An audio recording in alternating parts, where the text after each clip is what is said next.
Puncture बनाने वाले लड़के के साथ स्कूल टीचर मैडम ने जो किया, उसको देखकर इंसानियत भी रो पड़ी। ये कहानी उत्तर प्रदेश के बहराइच जिले के पास बसे एक शांत और साधारण कस्बे की है, जहां जीवन शहरों की तेज रफ्तार से बिल्कुल अलग, धीमी और सादगी भरी लय में चलता था। कस्बे से थोड़ी दूर मुख्य सड़क के किनारे टीन की छत से बनी एक छोटी सी साइकिल रिपेयर की दुकान थी। बरसात के दिनों में जब बारिश की बूंदें उस टीन की छत पर गिरती तो उनकी आवाज दूर तक गूंजती, और गर्मियों की तपती धूप में वही छत किसी तरह दुकान को बचाए रखती थी। दुकान बहुत साधारण थी। अंदर एक पुरानी लकड़ी की मेज थी जिस पर अलग अलग औजार बिखरे रहते थे। पास ही हवा भरने की एक पुरानी मशीन खड़ी रहती थी और कोने में 2-3 टूटी हुई साइकिलें टिकी रहती थीं, जिन्हें धीरे धीरे ठीक किया जाता था। इसी दुकान पर बैठा एक युवक पूरे इलाके में साइकिल वाले भैया के नाम से जाना जाता था, जिसका असली नाम रमेश कुमार था। लगभग 34-35 साल का रमेश दिन भर साइकिलों के टायर, चेन और ब्रेक ठीक करते करते ग्रीस और धूल से सना रहता था, लेकिन उसके चेहरे की शांत और सच्ची मुस्कान हर आने वाले को सुकून देती थी। लोग अक्सर कहते थे कि रमेश भले ही पैसों से गरीब हो, लेकिन दिल से बहुत अमीर है। उसकी दुकान से लगभग 2 किलोमीटर आगे एक सरकारी कन्या इंटर कॉलेज था, जहां आसपास के 80 से 100 गांवों की लड़कियां पढ़ने आती थीं। उस इलाके में बस या ऑटो जैसी कोई सुविधा नहीं थी, इसलिए अधिकांश छात्राएं रोज कई किलोमीटर साइकिल चलाकर स्कूल जाती थीं। रमेश को ये बात अच्छी तरह पता थी, इसलिए वो हर सुबह 5 बजे उठकर 6 बजे तक अपनी दुकान खोल देता था, ताकि स्कूल जाती लड़कियों को रास्ते में परेशानी ना हो। अक्सर किसी की साइकिल में हवा कम हो जाती, किसी की चेन उतर जाती, किसी का ब्रेक खराब हो जाता या किसी का टायर पंचर हो जाता, लेकिन रमेश बिना किसी झुंझलाहट के हर साइकिल ठीक कर देता था। जब भी कोई लड़की मरम्मत के पैसे पूछती तो वो मुस्कुराकर बस इतना कहता, जितना ठीक लगे दे देना। कई बार जब लड़कियां संकोच में कहती कि उनके पास पैसे नहीं हैं, तो वो हंसकर जवाब देता, कोई बात नहीं, पढ़ाई मत छोड़ना, पैसे बाद में दे देना। उसके लिए सबसे ज़रूरी बात ये थी कि किसी भी लड़की की पढ़ाई सिर्फ इसलिए ना रुक जाए क्योंकि उसकी साइकिल रास्ते में खराब हो गई थी।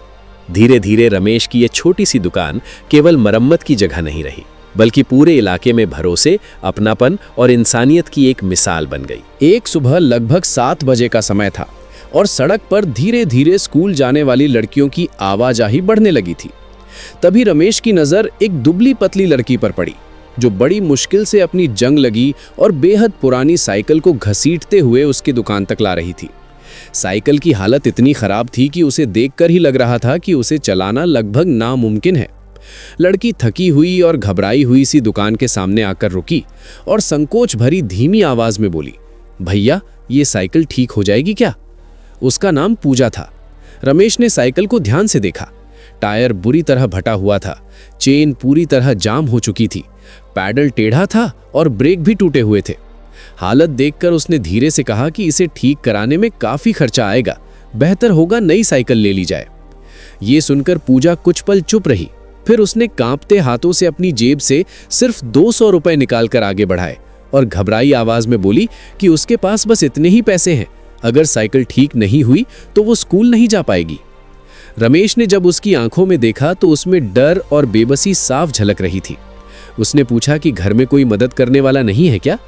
तो ये सुनते ही पूजा की आंखों में आंसू भर आए और उसने बताया कि उसकी माँ नहीं है और उसके पिता लंबे समय से बीमार रहते हैं, इसलिए अगर उसकी पढ़ाई छूट गई तो उसकी पूरी जिंदगी अंधेरे में चली जाएगी। ये सुनकर रमेश कुछ क्षणों के लिए चुप हो गया। उसके मन में कई विचार चलने लगे, लेकिन अगले ही पल वो उठकर दुकान के पीछे गया और अपनी खुद की साइकिल निकाल कर ले आया। उसने साइकिल पूजा के सामने रखते हुए शांत स्वर में कहा, ये ले जाओ, इससे स्कूल जाओ। ये सुनकर पूजा घबरा गई और बोली कि ये तो उसकी अपनी साइकिल है, वो इसे कैसे ले सकती है? लेकिन रमेश मुस्कुराते हुए बोला, अब ये तुम्हारी है, पढ़ाई ज्यादा जरूरी है। पूजा ने पैसे देने की कोशिश की, पर रमेश ने मना कर दिया और कहा कि पैसे अपने पास रखो, आगे काम आएंगे। भावुक होकर पूजा ने झुककर उसके पैर छू लिए और आंसू भरी आंखों से आशीर्वाद देते हुए वहां से चली गई। उस दिन रमेश काफी देर तक अपनी दुकान पर बैठा सोचता रहा। उसके मन में एक अजीब सी शांति थी, जैसे उसे पहली बार एहसास हुआ हो कि कभी-कभी किसी की छोटी सी मदद भी किसी की पूरी जिंदगी के सपनों को टूटने से बचा सकती है, और यही छोटी छोटी इंसानियत की बातें दुनिया को बेहतर बनाती हैं। कुछ ही दिनों बाद रमेश की दुकान की ओर एक और लड़की पैदल आती दिखाई दी, जो थकी हुई और हल्की चिंता में डूबी हुई लग रही थी। रमेश ने जब उससे पूछा तो पता चला कि उसकी साइकिल रास्ते में पूरी तरह टूट गई थी और घर की आर्थिक स्थिति इतनी कमजोर थी कि उसके परिवार वाले नई साइकिल नहीं दिला सकते थे। ये सुनकर रमेश कुछ क्षण सोचता रहा। फिर उसने दुकान के पीछे पड़े कबाड़ में से एक पुरानी और टूटी फूटी साइकिल निकाली। हालांकि साइकिल की हालत अच्छी नहीं थी, लेकिन रमेश ने धैर्य और मेहनत से अगले 2 दिनों तक उसे पूरी तरह ठीक किया। टायर बदले, चेन सेट की, ब्रेक और पैडल सही किए। जब साइकिल पूरी तरह तैयार हुई तो उसने बिना किसी शर्त के वो साइकिल लड़की को दे दी ताकि वो फिर से आराम से स्कूल जा सके। इसी क्षण से रमेश की ये छोटी सी आदत बन गई कि जहां भी उसे टूटी फूटी साइकिल मिलती वो उसे सस्ते में खरीदता, ठीक करता और ज़रूरतमंद लड़कियों को दे देता। समय के साथ उसकी दुकान में हमेशा 2-3 अतिरिक्त साइकिलें खड़ी रहने लगीं और लड़कियां उसे सिर्फ एक मिस्त्री नहीं बल्कि अपना भरोसेमंद बड़ा भाई मानने लगीं। धीरे धीरे ये जगह केवल रिपेयर की दुकान नहीं रही बल्कि स्कूल जाने वाली लड़कियों के लिए एक सुरक्षित और अपनापन भरी जगह बन गई। स्कूल की छुट्टी के बाद कई छात्राएं वहां रुकतीं, कोई हवा भरवाती, कोई थकान दूर करने के लिए बैठती, कोई पानी पी लेती। कुछ लड़कियां घर से लाया थोड़ा सा खाना भी रमेश के लिए दे आती। रमेश, जिसके माता पिता कई साल पहले गुजर चुके थे और जो दुकान के पीछे बने छोटी कमरे में अकेला रहता था, अब इन लड़कियों की हंसी, बातें और रोजमर्रा की चहल पहल से अपने जीवन में नई गर्माहट महसूस करने लगा। उसे ऐसा लगने लगा जैसे बिना किसी रिश्ते के भी उसके पास एक बड़ा परिवार बन गया हो और वो वहां सिर्फ एक मिस्त्री नहीं बल्कि सभी के लिए एक भरोसेमंद बड़ा भाई बन गया था। जैसे जैसे रमेश की छोटी सी दुकान लड़कियों के लिए सहारा बनती जा रही थी, वैसे वैसे कुछ लोगों के मन में संदेह और आलोचना भी जन्म लेने लगी।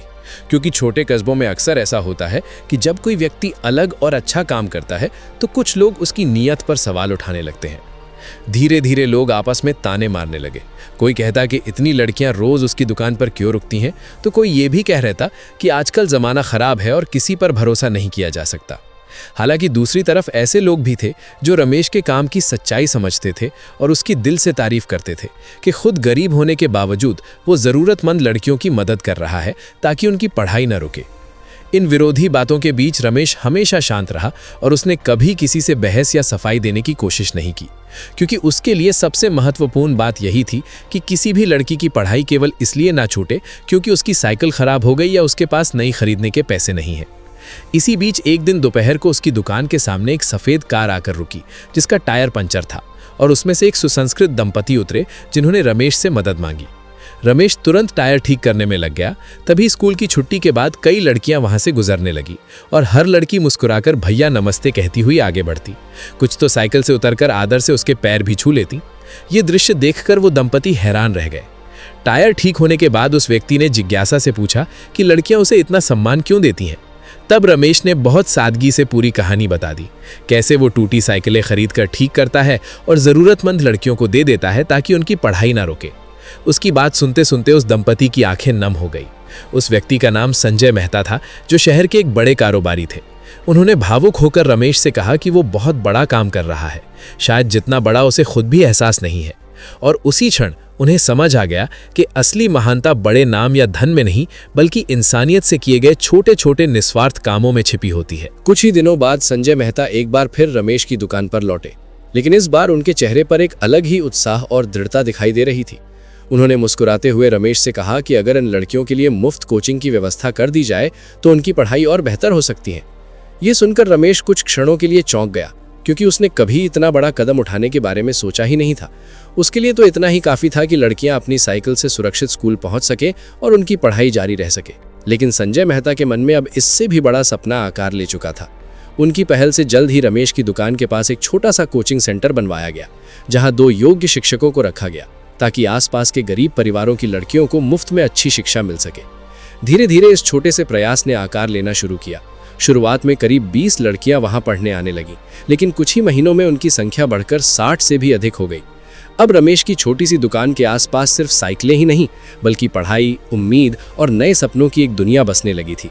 इसी दौरान उसी सरकारी कन्या इंटर कॉलेज में पढ़ाने वाली विज्ञान शिक्षिका सुनीता शर्मा ने भी छात्राओं की पढ़ाई में आए इस अचानक सुधार को नोटिस किया।